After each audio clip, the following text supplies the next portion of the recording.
शिव गुरु के चरणों में पल पड़ती पल की प्रणाम निवेदित करती हूँ। आप हमारे प्रणामों को अपने चरणों में जगह दे।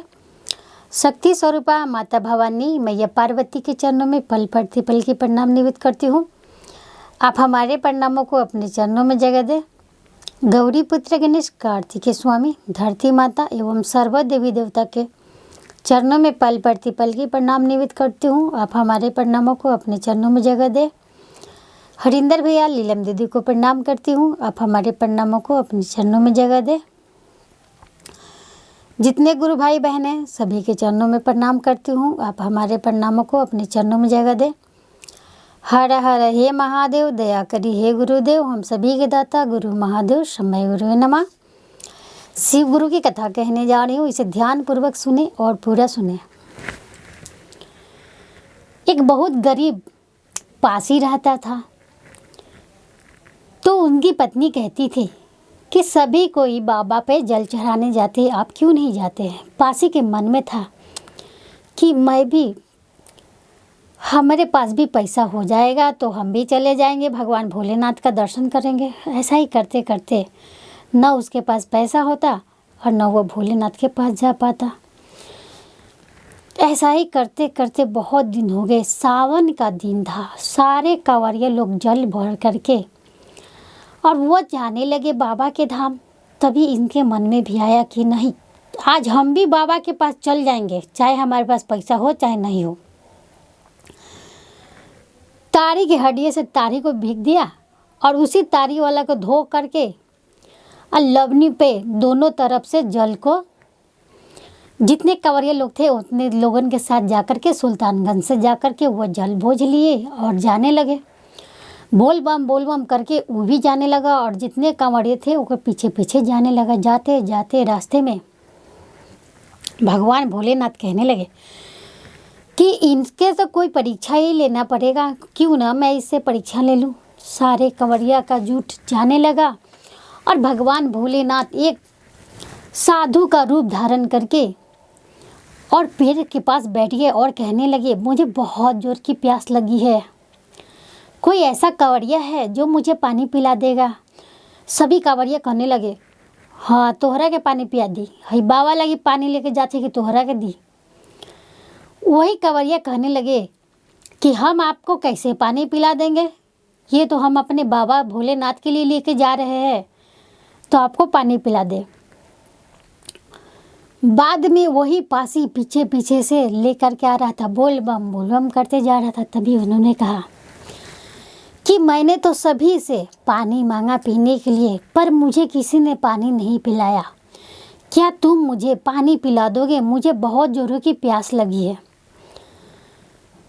तो उसने सोचा कि 2 लबनी है, एक लबनी का पानी क्यों ना मैं इसे पिला देता हूँ और एक ले जाकर के अपने भोलेनाथ पे डाल दूँगा। एक लबनी का पानी निकाले और कहे, बाबा इसे पी लीजिए। तो तुम तो बाबा भोलेनाथ के लिए पानी लेके जा रहे थे ना, तो आप जानते नहीं हैं 2 लबनी है मेरे पास, एक लबनी आपको पिला देता हूँ और दूसरी लेकर के अपने बाबा के पास चला जाऊँ। बाबा भोलेनाथ प्रसन्न हो गए और पानी पीना शुरू कर दिए। वो ढारते जा रहा था, बाबा पीते जा रहे थे। बाबा पीते पीते एक लबनी का पानी पूरा पी गए और बोले कि मेरा प्यास नहीं बुझा है। तब कहने लगा कि मुझे उस लबनी का भी पानी पीना है। बाबा भोलेनाथ की कृपया के आगे तो किसी का भी कुछ नहीं चलता। तो उसने कहा, ठीक है, मैं अगले बार चले जाऊंगा बाबा के पास, आपको बहुत जोरों की प्यास लगी है तो आप इस पानी को भी पी लीजिए। और उसने बाबा को पानी पिला दिया। बाबा पी करके बहुत खुश हुआ और कहने लगे कि तुमने मेरा आत्मा जुड़ा दिया, मुझे बहुत जोरों को प्यास लगा था, पर तुमने ये भी नहीं सोचा कि बाबा के लिए पानी ले जा रहे हो और तुमने मुझे पिला दिया।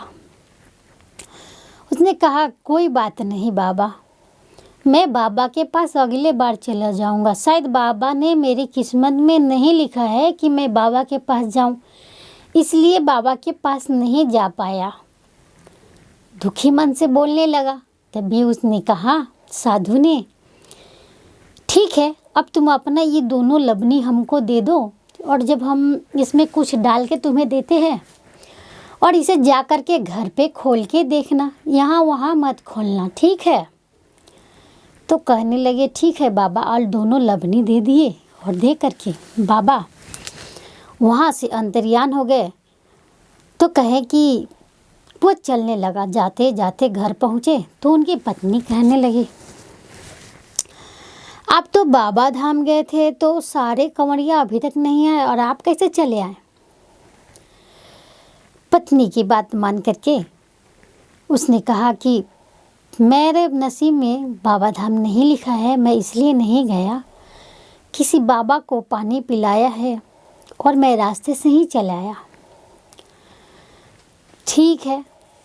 तो पत्नी को कहा कि इधर नीप दो थोड़ा सा, हमें बाबा ने कुछ इसमें दिया है, और बाबा ने कहा है कि इसे घर पे ही ले जाके खोलना, इधर उधर नहीं। पत्नी ने उसको गोबर से नीप करके और कहा कि हाँ यहाँ पर उछील दीजिए। जो ही उछीले जा रहे थे, उस लबनी से सोना चांदी अन्न धन इतना होने लगा कि उसके रातों रात घर द्वार नौकर चाकर बंगले सब हो गए। से देख करके सारे लोग आश्चर्य में पड़ गए, और सभी ने पूछताछ करने लगा कि ऐसा क्या हुआ जो राता रात तुम इतने बड़े घर बना लिए, तुम्हारे पास धन दौलत नौकर चाकर सभी हो गए। तो उसने कहने लगा कि मैं बाबा धाम जा रहा था तो मुझे एक साधु बाबा मिले, उन्होंने मुझे कहा पानी पिला दो। मैंने अपनी लबनी के पानी बाबा को पिला दिया, और बाबा ने मुझे इसमें कुछ धर के दिए और कहे कि इसे घर में ले जा कर के ही खोलना, और तो मैंने वैसा ही किया। तो सभी ने कहा कि तोहरा केहू ना मिलो रहे, भगवान जी मिलो रहे, और केहू कह रहे थे कि हाँ हो सकता है कि आपको शिव जी ही मिले हो, शंकर भगवान ही थे वो। फिर रात में जब वो सो गया तो भगवान भोलेनाथ उसे दर्शन दे करके कहा कि तुम्हारे तो मैंने ही दर्शन दिया था, तुमने मुझे पानी पिलाया। भगवान भोलेनाथ का दर्शन पा करके धन हो गया और कहने लगा कि हे प्रभु, आप मुझे एक बार साक्षात दर्शन दे दीजिए जिससे मेरा जीवन सफल हो जाए। भगवान भोलेनाथ सपने में दर्शन दिए तो दिए, हकीकत में भी आकर के उस पासी को हकीकत में भी आकर के भगवान भोलेनाथ दर्शन दिए, और उनके चरणों में गिर करके वे माफ़ी मांग लिए कि हे प्रभु, मैंने आपको नहीं पहचाना। पर प्रभु तो उनसे बहुत खुश थे, उन्होंने कहा कि तुमने तो बहुत बड़ा काम किया, सारे लोग मुझ पे वहाँ जल चढ़ाने गए, लेकिन तूने तो मुझे पानी पिला करके मुझे परेशान कर दिया। भगवान भोलेनाथ ने उनको तथास्तु कह करके अंतर्यान हो गए। उनकी सारी इच्छाएं मनोकामनाएं जिस तरह भगवान शिव जी ने पूर्ण किए, आप भी उनका मन में ध्यान लगा करके और उनकी पूजन पाठ करें, उनकी चर्चा कहे, तो भगवान भोलेनाथ भी आप पे दया करेंगे। आप भी किसी पे दया करना सीख ले तो ही दया होंगे, अन्यथा नहीं होते हैं। क्योंकि भगवान भोलेनाथ के भक्त दयालु होते हैं, वो दया करते हैं, उन्हें क्रोध कम आता है, वो श्रद्धालु होते हैं। सभी पे दया ही करना ही आप पे दया भोलेनाथ करेंगे। हर हर हे महादेव, दया करी गुरुदेव हम सभी के दाता गुरु महादेव शंभय गुरु नमः।